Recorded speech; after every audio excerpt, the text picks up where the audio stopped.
Krásné druhé místo patří dnes Antonínu Kabátovi.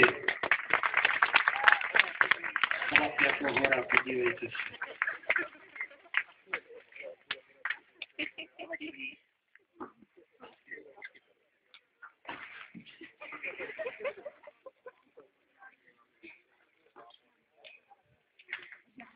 Hlavní zvukař tady není, tak fanfára na počest vítěze Trantadada.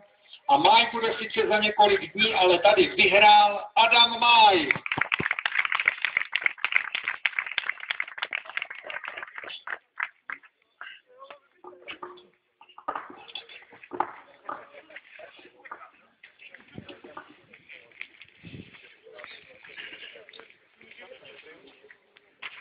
Tak vám blahopřejeme, byli jste skvělí.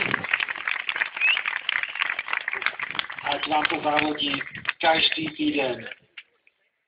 Nezapomeňte na školu taky.